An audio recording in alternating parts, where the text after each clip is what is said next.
What's up guys, my name is Jeremy. Today I want to make a quick video on the Canon 135 1.8 lens. This is a truly phenomenal lens. I am a motorsports photographer. I do a lot of car and race car type of photography, but while I'm at the racetrack I also try to do like lifestyle and kind of capturing like the environment and the people at the racetrack as well. So this lens comes in handy. I kind of substitute it at times for my 70-200. So on my Canon R3 body, I swap between this and the 70-200. I also carry a Canon R6 Mark II, which has my shorter focal length lenses, where I swap between a 24-70 and a 35. So I keep my long lenses on the R3. And this thing is magic. I mean, the compression and the bokeh that this thing provides is truly incredible. It's something that you really can't be beat. It really softens the background so nicely. I have done a few portraits with it. I am by no means a portrait photographer, but I have done some, family portraits or pictures of my kids or my wife or whatever. And it truly is an exceptional portrait lens. The only thing is at 135, you do have to be quite far away from the subject. But as long as you can kind of get used to that and be comfortable with that, it is an incredible lens. So in order for me to show you guys an example of kind of the distance that you need with a 135, I set up that table all the way over there, and that's roughly the size of my 2-year-old.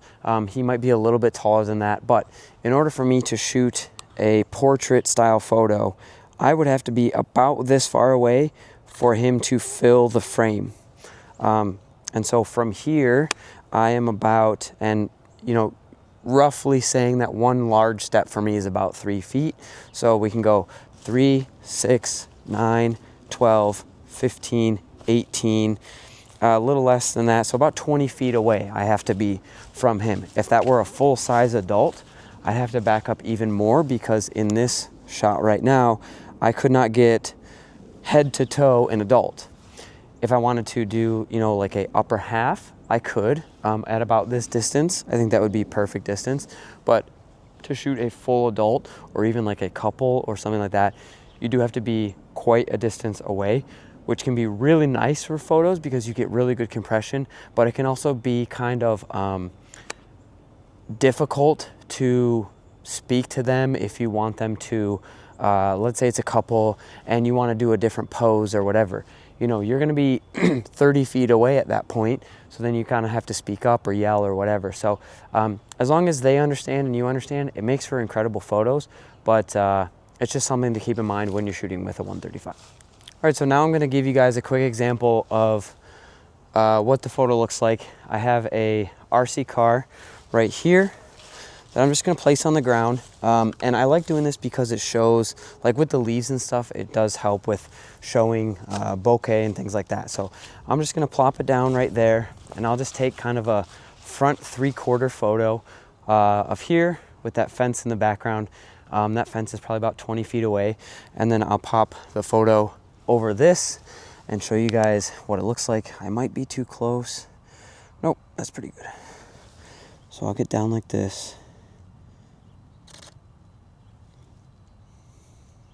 So to shoot something that small, standing about right here, so 3, 6, 9, maybe about 10 feet away. When I have to shoot cars, I have to be quite far away, 50 plus feet at times, in order to get the full car in frame.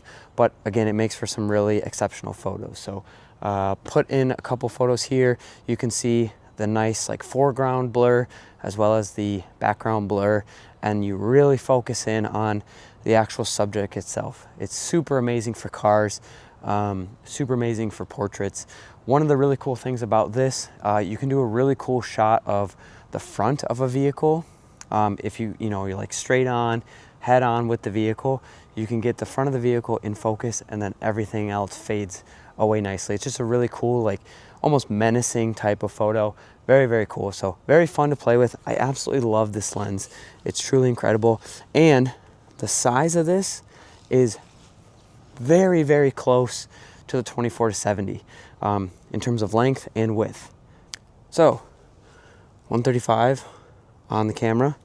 This is my 24-70 f2.8, and as you can see, they are so close in size, in shape, etc. I think Canon does this on purpose.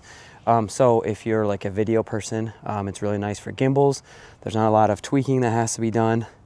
The 24-70 is like a quarter of an inch shorter. Really, really no difference. The lens hood on the 135 is quite big, I'll be honest and say that, compared to the much shorter one on the 24-70. But when you're comparing just the actual lenses themselves, you're talking millimeters difference. So really, really cool. Awesome lens. I can't recommend it enough.